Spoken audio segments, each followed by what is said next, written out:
Jangan nangis ya. Iya, Sampai mama iya, itu semua bismillah. pernah sampai menggadaikan mesin jahit. Mesin jahit? Mesin jahit ke tukang jahit langganan kita. Untuk mendapatkan uang, bisa menggandakan skripsi saya.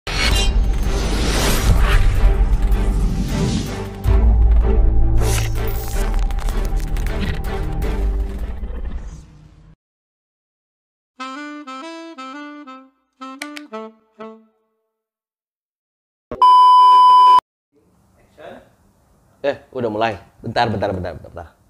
Oke, assalamualaikum warahmatullahi wabarakatuh. Ketemu lagi di video paling terbaru dari Dosen Galau TV.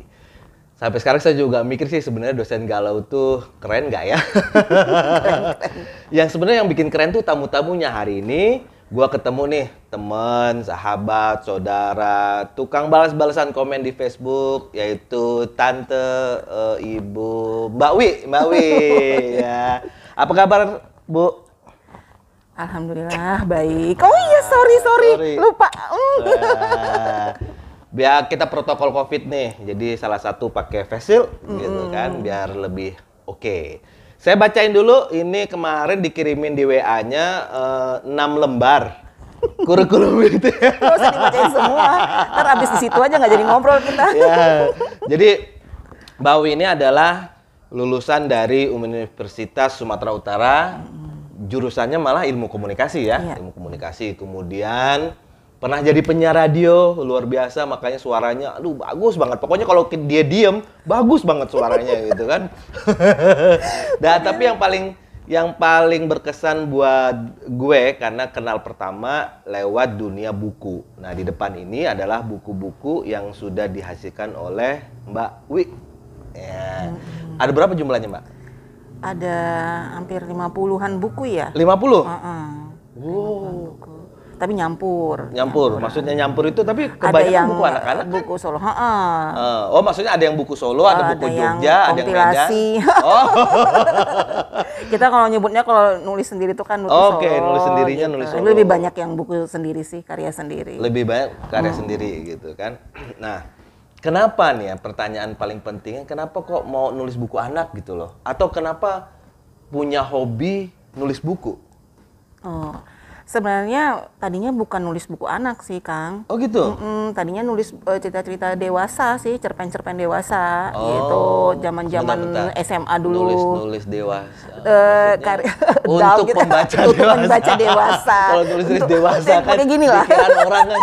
Oh ya. Nanti titisan itu pula ya. Oh ya, itu makanya itu yang sebelah. Ini penulis syariah ya, ini penulis syariah. Jadi untuk dewasa cerpen-cerpen dimulai dari Cerpen-cerpen dulu tahun waktu masih zaman-zaman sekolah atau SMA tuh nulis cerpen dimuat di koran, koran lokal. SMA di Medan? Udah dimuat di Iya, di koran analisa. Boleh sebut ya? Oh, boleh analisa. Tadi Analisa. udah disebutin tuh, Bang. Koran analisa. Terus zaman kuliah ya terus langganan lah dulu di analisa itu beberapa kali dimuat terus luar biasa. Untuk acara kisah minggu pagi di Radio FM. Jadi Cerpen-cerpennya. jadi pembicaranya atau announcernya? Cerpennya yang dibacain. Oh, cerpennya dibacain. Oh, gini. Jadi ada radio Kalau punya saya program. kan penyiar tapi kan di segmen yang lain. Oh, di segmen psikologi yang lain. remaja waktu itu Psikologi gitu. remaja gitu. Tapi ada narsumnya lah. Ada narsumnya, ada ahlinya. penyiar gitu. Ini sama-sama penyiar kita ya. Jadi seperti itu. Jadi sejak SMA sudah nulis Udah cerita. nulis. Honornya berapa waktu itu? 75.000-an. Tahun? Tahun 90-an, 90-an gitu lah. Saya baru lulus TK tahun segitu. Jadi kesannya kita ketahuan umur deh ini. Enggak, hoax. 75.000 tahun 89 udah cukup lumayan ya. Udah bisa neraktir teman-teman. Telur itu kan cuma baru 100 rupiah kan nggak masalah kan. Iyalah. Telur 100 rupiah, jadi luar biasa. Jadi sejak SMA, saya juga baru tahu nih, kalau nggak diundang di Dosen Galau TV ini, bikin janjinya netizen ya lama banget gitu kan. Saya butuh waktu 6 bulan Kan untuk masalahnya bukan sok sibuk begitu loh, Kang. Masalahnya pandemi juga. Oh, iya, betul, Kan kita pandemi. nyari slot waktunya yang pas banget gitu, nyari tempat yang slot waktu, nyaman ya, gitu. betul. Di tengah banyak undangan-undangan Asa. gitu kan. Iya, jadi netizen yang baik hati nanti kalau sananya ke toko buku Gramedia, ini nih ada Ini saya ngoleksi juga nih, yang 2 ini saya ngoleksi banget. Ini kisah Asmaul Husna, seri Princess ya. Yang ini mungkin masih ada Princess, kali ya, yang kemudian ini. Itu udah lama itu. yang ini dan ini netizen yang baik hatinya, dia tidak hanya sekedar menulis tapi juga berapa kali menang lomba loh. Lomba menulis cerita anak. Ada bukunya nggak, Teh? Ada ini Nah, yang ini. waktu GLN tahun 2018 ya GLN itu ya. itu Gerakan Literasi Nasional ya. Kemendikbud. Ini Itu Kemendikbud, lolos gitu. satunya lagi di Badan Bahasa nih. Nah, Badan Bahasa. Ini menang juga yang Badan Bahasa Jawa Nih. Barat. Menang juga. Nih Dan ya. Kemudian ada ini di yang Badan lain, Bahasa. yang lainnya Ini? nggak dicetak. Oh, yang lain karena kan enggak. didistribusikan sama Tapi ini Kemendikbud didistribusikan ke perpustakaan. ke perpustakaan, Oke, ke sekolah-sekolah di seluruh Indonesia lah. Oke, jadi itu netizen yang baik hatinya. Ini baru setengah sih dibawa gitu kan. Baru Dengan kantong kresek. Masih ada 50 yang lainnya juga, lepas-lepas cerpennya. Saya ingin tanya sebenarnya, Kang Arul ingin tanya, mencari inspirasi seperti apa sih? Karena kan saya tahu kan Mbak Wi kan sibuk gitu kan, ngurus istri, anak juga kos Ngurus jauh-jauh, suami. ngurus istri, ngurus suami, anak juga kadang-kadang. Yang satu kan di ITB ya, Iya. ITB satu di UI juga udah lulus, alhamdulillah kan. Alhamdulillah. Dengan situasi yang harus ngurus anak, semuanya kos di luar gitu kan, ngurus suami, nyari idenya kayak gimana nih?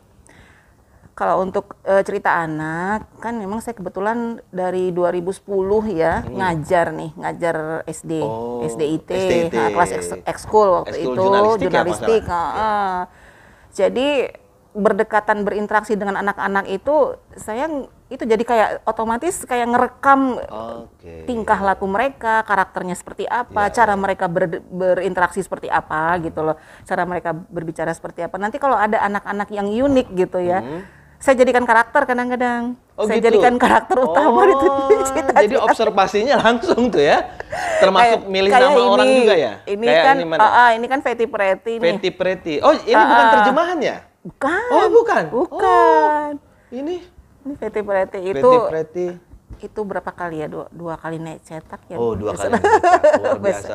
Bestseller masuk bestseller. Ada di e-book lihat juga. aja di gramedia.com, nanti bisa kok dibeli secara online ya. Masih bisa dibeli secara online. Ini saya juga karakternya saya ambil dari anak-anak murid saya gitu. Ada yang badannya gemuk gitu ya, tapi pinter. Terus itu tadi yang ada yang cantik tapi jahil gitu. Saya ambil jadi tokoh-tokohnya. Jadi selalu gitu ada loh. keunikan ya di dunia anak-anak. Iya. Gitu kan. Terus kenapa larinya lebih banyak ke cerita anak sih? Nggak kembali lagi menulis cerita dewasa. Masih sih Kak, masih cuma sih. lebih fokus sekarang ke anak-anak. Itu ada ceritanya sebenarnya. Ini cukup, mudah-mudahan durasinya cukup ya. Waktu itu kan tahun 2007 ya. 2007 suami kan alhamdulillah sekolah nih, Iya, keluar di gitu. luar kan. Sebenarnya saya stuck tidak menulis itu lagi, vakum itu dari sejak menikah. 10 tahun loh. Saya sama sekali tidak bersentuhan dengan yang namanya laptop saja pun tidak. 10 tahun? 10 tahun. Ngapain aja 10 tahun? Ya itu jadi pure ibu rumah tangga Ibu yang rumah tangga. baik. Karena saya udah puas banget rasanya kayaknya kerja gitu loh. Dari kuliah saya sudah kerja part time. Tadi kan yang jadi iya, penyiar betul. segala macam, jadi reporter juga. Jadi begitu menikah sempat juga sih kerja. Jadi begitu hamil anak pertama, suami bilang udah belum puas katanya gitu. Akhirnya disuruh stay di rumah. Nah itu saya benar-benar menutup diri dari yang namanya tulis menulis. Nah 10 tahun kemudian suami 2007 dapat beasiswa luar negeri. Nah saya di sana ketemu sama salah satu orang FLP. Oke. Nah, Mbak Sofi Dewayani. Kan lagi kuliah waktu itu juga. Iya, waktu itu lagi kuliah. Ngambil sastra anak kan masalah. Di sana juga saya kenal yang namanya Literasi. Facebook. Dulu multiply. Jadi di situ ngisi-ngisi kontennya itu terus dia baca gitu. Dia bilang, nih kayaknya gaya nulisnya itu bukan orang yang baru pertama kali menulis. Ketahuan kan kalau dia sudah biasa udah gitu. Biasa nulis. Terus akhirnya saya direkrut ikut masuk di Forum Lingkar Pena Amerika Kanada waktu itu. Nah, di sana kita kan kelasnya online nih. Iya, betul. Nah, inilah yang pertama kali buku saya. Oh, ini yang buku pertama pematerinya kali. Kang Benny Ramdhani. Benny Ramdhani yang dulu kerja di Mizan. Nanti akan jadi tamu selanjutnya. Ini asiknya bekerjasama adalah buku pertama Mbak Wi itu setelah 10 tahun menjadi istri soleh. Tapi netizen yang baik hatinya biar tahu ya, sebenarnya suaminya Mbak Wi ini sebenarnya cinta pertama waktu SMA sih sebenarnya. Aduh. Langgeng banget, bener langgeng dari SMA kan? Dari SMA kan? SMP sayangnya. Dari SMP malah. Wah, luar biasa dari SMP. Itu gimana cara merawatnya gitu loh? Aduh, gimana ya? Enggak, setelah SMP satu sekolah. Saya kelas 3 SMP, dia kelas 1 SMA. Waktu SMP satu sekolah, tapi kan SMA masih di Medan. Setelah saya korek-korek, kenapa kok baru begitu SMA baru mau titip-titip salam gitu. Mudah-mudahan orangnya nggak denger. Mungkin karena dia pendengar radio yang lebih ini kali, karena suaranya bagus kan. Oh, waktu SMP kan belum jadi penyiar kan. Maksudnya denger suaranya bagus gitu kan. Nah, itu tadi. Jadi begitu dia SMA, katanya alasan ternyata dulu SMP kan pakai celana pendek, Kang. Kan sekarang yang pakai celana panjang, dulu seragam putih birunya kan pakai celana pendek. Betul. Nggak asik lah katanya. PDKT pakai celana pendek. Betul. Saya merasa tuh SMP celana pendek, bro. Jadi kesannya masih anak-anak banget gitu. Akhirnya, apalagi kalau dengkulnya hitam ya. Nggak banget itu kan.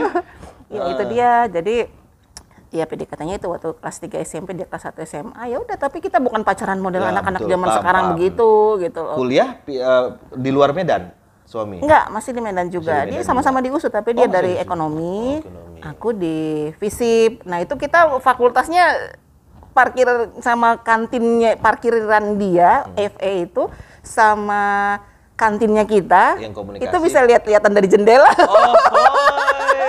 Kalau dia parkir motor, dia baru datang, kalau aku lagi di kantin kelihatan gitu. Lagi makan bakso nih, dengar suara motor, si abang dateng.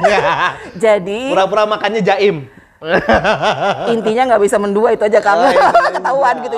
Dia bonceng siapa ketahuan gitu loh. Nggak bercanda-bercanda. Oke, jadi itu netizen yang baik hatinya ya. Di luar kisah cinta dan penulisan cerita dewasa. Ini cerita dewasa. Mbak Wi ini sangat luar biasa bagi saya gitu kan, karena dia juga pernah menjadi dan mengelola majalah internal ya di Bank Indonesia kan. Iya. Majalahnya ini ya kalau nggak salah ya. Majalah itu salah satunya yang majalah terbaru. Insani. Ini yang terbaru. Tapi pertanyaan saya, kenapa sih dunianya lekat gitu loh dengan tulis-menulis? S1-nya juga ngambil komunikasi gitu kan. Pernah ikut juga Ubud Writer segala macam kan, pelatihan-pelatihan, pokoknya udah banyak banget gitu kan. Kenapa sih mau dalam dunia menulis? Kenapa nggak di rumah aja gitu jadi istri yang shopping-shopping, jalan-jalan ke luar negeri kan gitu kan. Nunjukin Mas yang jauh ya banyak-banyak. 10 tahun kan udah puas, Mas. Kang, udah puas dari sejak menikah sampai 10 tahun ke depannya. Saya nggak sebutin tahun berapa menikah, nanti ketahuan umur ya. Nggak apa-apa. 97 saya menikah, sampai 2007 itu nggak ngapa-ngapain gitu lah. Bener-bener ngurusin anak, suami, dapur, kasur, ya gitu. Pasar belanja. Ya. Rasanya udah puas gitu loh. Saya kangen lagi gitu, rindu sama hobi saya menulis. Dulu itu kalau misalnya orang-orang kan suka curhat sama teman. Saya tipe-tipe orang yang tidak seperti itu sebenarnya. Jadi saya tuh punya diary. Aduh, salahnya nggak dibawa. Kalau dibawa kacau juga nih, dibaca sama Kang Arul. Saya punya beberapa diary. Ada 2 yang masih utuh sampai sekarang, Kang. Diary dari SMP ya? Iya, catatan saya kalau saya kesel sama siapa itu ada. Dan sekarang kalau dibaca ketawa-ketawa sendiri aja gitu. Iya. Sampai menikah pun masih hobi. Terus suami bilang, yang namanya interaksi itu, ilmu komunikasi itu bukan lewat diary loh katanya. Akhirnya saya mulai membuka diri, jadi mulai pinter curhat dikit-dikit. Kalau dulu ya sampai jadi pengurus FLP pusat sekarang kan? Iya. Ya, jadi Forum Lingkar Pena pengurus pusat. Jadi luar biasa nih Mbak Wi. Tapi pertanyaan paling penting, apa sih yang sebenarnya mau dicari? Suami udah stabil kerjanya, anak yang pertama udah lulus S1 hukum kan, hukum yang perempuan, yang laki-laki udah masuk ITB. Apa sih yang mau dicari gitu dalam dengan lewat menulis ini? Iya, lewat menulis ini gitu kan. Saya tuh tergugah sama quote ya, kata-kata bijak Imam Al-Ghazali. Itu saya sampai kemarin itu ingat lagi saat Kang Arul mau ngajak kita begini nih, ngobrol-ngobrol gini, saya ingat lagi. Katanya di situ kira-kira begini, kalau kamu bukan anak raja atau bukan anak ulama, itu Imam Al-Ghazali. Ada dua, ada di Ali bin Hilumuddinnya ya atau di mana? Atau quote-quote begitulah, quote-quote nasihat, ya, maka itu. menulislah katanya Oh, gitu. ya, Jadi ya. satu lagi kalau Ali bin Abi Thalib dia bilang cari apa namanya? Cari kesenangan untuk akhirat dengan menulis ini. Jadi ketika kita udah nggak ada, ini kan masih hidup gitu loh. Betul. Ini semacam legasi teman-teman netizen yang baiknya kalau kita menulis, kita sudah meninggal bertahun-tahun, ini ada di Google Book. Anak cucu kita, cicit kita akan, wah itu buyut saya tuh. Kan, minimal ada Al-Fatihah lah buat kita kalau kita udah nggak ada gitu kan. Masih ingat dia, oh nih Mbak Wiwi dulu ya. Betul. Apalagi kalau seandainya dia baca buku doa-doa, hafal setiap menghafal doanya, pahalanya juga dapat. Luar biasa sekali netizen yang baik hatinya ya. Di tengah kesibukannya sebagai seorang istri, sebagai seorang ibu dengan 2 anak yang cute dan lucu, yang sukses, saya bisa mengatakan sukses. Mbak Wi masih bisa menulis buku, masih bisa aktif berorganisasi, masih bisa ikut pelatihan bahkan acara-acara kepenulisan gitu kan. Tapi nggak enak rasanya kalau berbicara kehidupan Mbak Wi yang lurus aja. Yang lurus-lurus aja ya. Ya kan? Nah ini. SMP, SMA, nikah, dapat anak, keluar negeri, jalan-jalan ini. Apa sih situasi yang pernah membuat Mbak Wi itu dalam tanda petik itu kecewa gitu? Ada 2 sebenarnya. Pertama pada saat kuliah, yang kedua setelah menikah. Yang kuliah dulu, yang kuliah. Yang kuliah, saya jujur, saya bukan terlahir dari keluarga yang serba wah gitu loh, Kang. Dibilang pas-pasan juga enggak. Jadi cukup lah, buat makan cukup lah. Dan di keluarga Minang itu power itu kan di materialis ya, maksudnya itu yang ibunya gitu loh. Nah, bentar, Mbak Wi ini emang Minang? Minang, almarhum bapak Minang. Oke, jadi Mama besar yang di Medan, tapi aslinya memang suku Minang. Iya. Jadi bisa kuliah itu buat saya itu suatu kebanggaan gitu loh. Suatu kebanggaan. Cuman memang terhambat ya, kepengen S2, S3 itu nggak kesampaian dulunya. Ada sesuatu lah di sini. Rasanya nggak mungkin juga kalau di sini diungkap di sini. Nah itu dulu saya itu tertatih-tatih. Papa kan bukan pegawai, bukan pegawai negeri, wira swasta. Wira swasta Papa itu dulu. Nah itu tadi kalau pemborong itu kan ada masalah masa naik turunnya, Kang. Kalau pemborong kontraktor itu di saat-saat saya mau selesai kuliah nih, itu kan harus menggandakan skripsi segala macam gitulah. Waktu zaman SMA pun saya pernah pindah jurusan dari biologi ke sos. 2 bulan aja di biologi. Pikiran sangat polos waktu itu, menganggap bahwa cita-cita saya sebenarnya jadi dokter. Jauh banget kan dari ilmu komunikasi. Iya, betul jadi dokter. So itu tadi, saya anak pertama, kita 2 bersaudara. 2 bersaudara. Anak pertama itu mikirnya dulu sangat prihatin. Sayanya, padahal papa sama mama nggak mikirin itu gitu loh. Saya dulu tinggal sama nenek, tinggal sama nenek. Saya mikirnya selalu ke depan, selalu jauh ke depan. Kalau nanti aku kuliah kedokteran, biaya nggak ada, bukan begini. Padahal papa mama nggak masalah itu. Namanya untuk anak pasti apapun pasti diperjuangkan. Untuk anak, netizen kalau untuk anak orang tua yang baik itu pasti sayanya yang berpikir lain gitu, beda dari situ. Jadi akhirnya pindah ke sos, ngambil jurusan komunikasi. Itu satu yang membuat saya agak sedikit down. Saya kubur dalam-dalam cita-cita menjadi seorang dokter. Terus setelah itu pada saat kuliah tuh tadi saya bilang masa-masa pacekliknya almarhum papa. Sampai mama itu sempat jangan nangis ya. Sampai mama itu pernah sampai menggadaikan mesin jahit. Mesin jahit ke tukang jahit langganan kita. Untuk mendapatkan uang bisa menggandakan skripsi saya. Artinya kalau mesin jahit aja saya udah digadai, tulis emas ceritanya, ada tuh ya? Ya kan? Saya tulis ceritanya di salah satu buku antologi kisah inspiratif Mesin Jahit Sarjana saya tulis. Luar biasa. Akhirnya berhasil, saya lulus dan mama bisalah menebus mesin jahit itu kembali. Dan saya akhirnya itu tadi mengapa saya bilang saya kerja part time dari semester 3 saya sudah jadi penyiar, jadi reporter itu tadi untuk menjaga menjaga kondisi papa yang up and down tadi. Iya, karena pemborong kontraktor kadang-kadang ada, kadang-kadang udah dapat banyak, tiba-tiba tender nggak dapat tender gitu loh. Iya, Kang. betul, Itu bisa berbulan-bulan kayak rezeki Iya. harimau gitu loh. Betul. Kadang-kadang malah di awal harus ngeluarin duit dulu gitu. Sekali banyak banget gitu, sekali Luar habis biasa. banget. Saya nggak kebayang tuh Bawi sampai jual mesin jahit. Karena minta Bukan maaf jual, ya, digadai, digadai gitu. heeh. Harganya berapa lah mesin jahit kan? Zaman gitu dulu kan. itu berapa ya? Saya Iya. kaget tuh. Artinya dengan- saya tanya mama, dari mana dapat uangnya gitu. Saya kan nabung juga sambil kerja kan nabung juga gitu kan.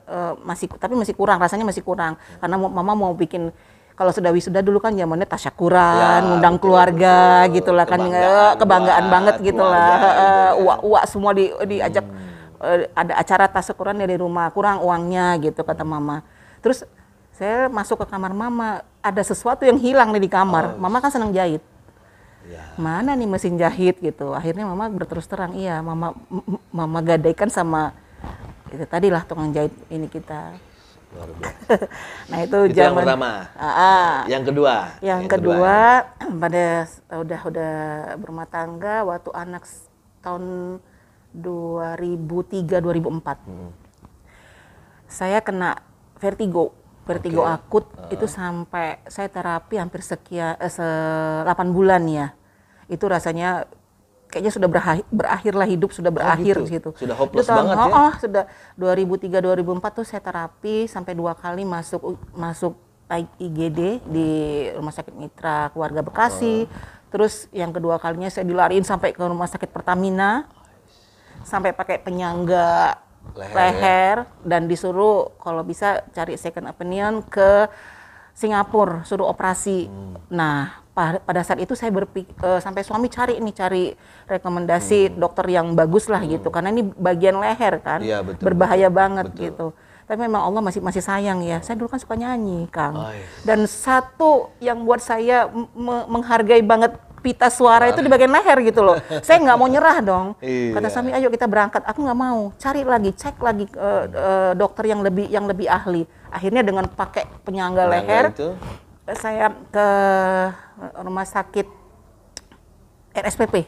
Ketemu sama dokter Patmo Iya. yang mengoperasi anak Ani kembar itu yang berhasil Iya, itu. iya. Begitu dia, karena saya bawa surat rekomendasi dari kantor, dia panggil duluan gitu loh. Dia kesampingkan dulu pasien yang lain karena tahu dia ini rekomendasi dari ini. Dia panggil, terus dia lihat, ibu kok kayaknya tegang katanya gitu kan.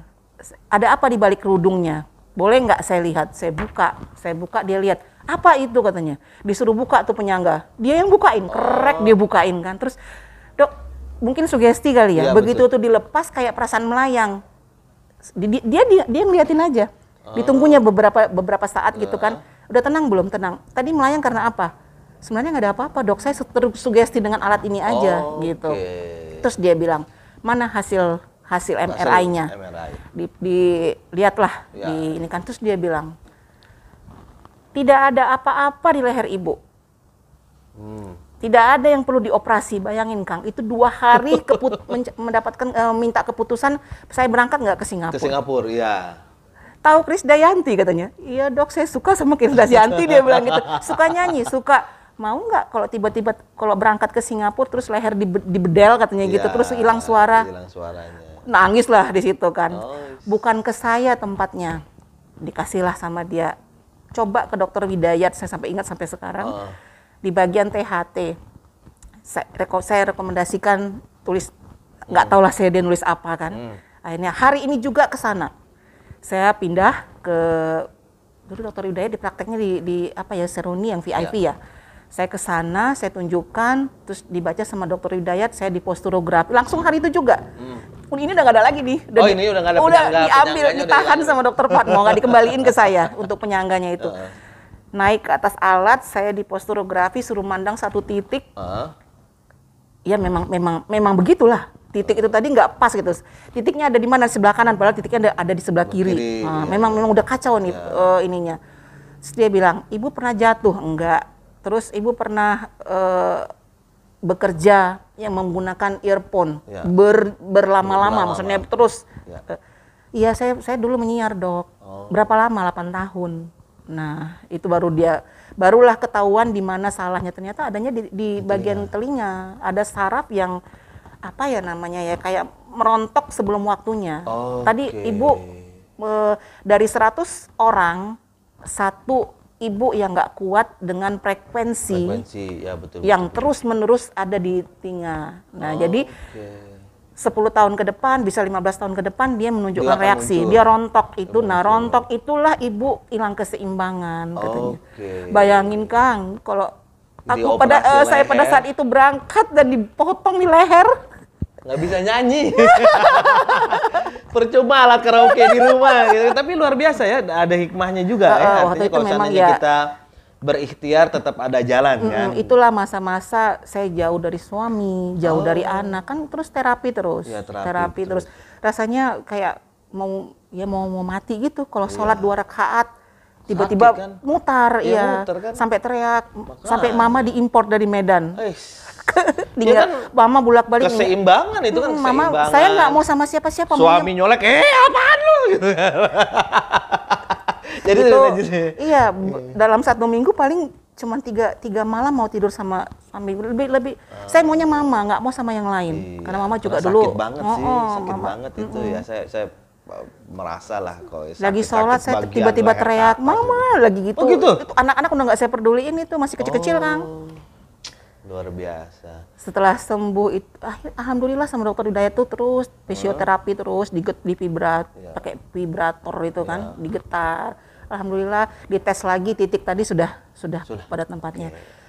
Terus 2004 ya mungkin suami mau menghibur kali ya, diajaklah jalan-jalan kemana-mana. Tapi ya itu tadi akhirnya saya membayar semua waktu saya yang tersita dengan penyakit tadi, yaitu tadi ke anak-anak semuanya. Suami. Luar biasa netizen yang baik hatinya ya. Selalu ada hikmah, selalu ada cerita yang cukup kita ambil pelajarannya dari kondisi apapun kita. Gitu. Kadang-kadang kita. Tapi sempat ada penolakan loh Kang waktu Dari? itu. Aku sudah mendedikasikan diriku untuk keluarga, meninggalkan semua dunia, Gitu? dunia kesibukan dan Setelah dunia sembuh? tulis-menulis. Enggak, dari 97 itu. 97 setelah Tapi lulus kok itu? kenapa Allah kasih cobaannya di 2003 gitu loh. Itu sempat marah waktu itu. Marah. Sempat dengan rasanya situasi gitu ya? aku sudah mengabdi pure jadi istri. Kok kenapa Kok cobaannya justru aku begini? dikasih cobaan seperti kenapa aku nggak nulis aja lagi balik itu.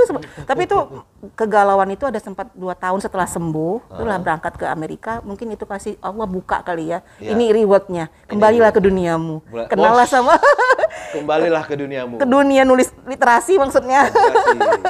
Oke, jadi netizen yang baiknya inilah cerita dengan Mbak Wi. Nanti ngobrol saja, buka aja Facebooknya, Instagramnya, bisa ngobrol panjang lebar. Saya mendapat kisah yang sangat luar biasa. Terima kasih sudah hadir di sini. Iya, terima kasih. Kira-kira ke depan mau nulis apa lagi? Sesuatu buku atau buku solo yang ingin ditulis apa sih gitu loh? Yang sampai sekarang tuh nggak bisa kecapaian gitu loh. Saya pengen, kan banyak juga kalau saya dulu suka share ya, kenapa sih Mbak Wiwi kesannya sama suami nggak pernah kok adem-adem aja, terus anak-anak juga begini, anak-anak juga bagus. Ya saya bilang nggak ada, dalam rumah tangga itu nggak ada yang jalannya kayak lurus saja tanpa ada ini, pasti ada.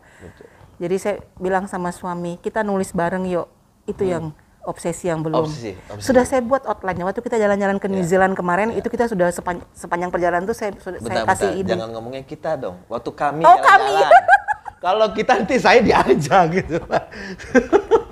Saya paling jauh ke Holland kan. Itu pun beli roti. Oh iya. Waktu kami jalan-jalan. Iya, waktu kami jalan-jalan. Ya, saya ajak kita nulis bareng yuk katanya gitu kan. Iya juga ya katanya kan. Dia juga seneng sebenarnya nulis, cuman waktunya aja nggak ada gitu. Kita ceritakan ya ini kisah perjalanan cinta kita dengan, tapi ya nggak lah nggak sedilan sama itu kan. Nggak sedilan. Ya biar adalah kenang-kenangan gitu. Kita betul. buat cerita. Ada Saya yang udah buat disimpan. outline-nya, tapi mungkin dia belum punya waktu. Ya. Someday pasti akan terwujud. Nah, itu netizen yang baik hatinya. Hikmah dari semua perbincangan puluhan menit kita ini adalah jangan melihat di luar itu secara baik-baik saja. Jangan menyangka air yang tenang itu di dalamnya itu semua juga tenang. Pasti ada riaknya. Pasti ada riaknya. Tapi yang paling penting adalah tetap terus berbuat baik. Dadah. Thank you, Tante.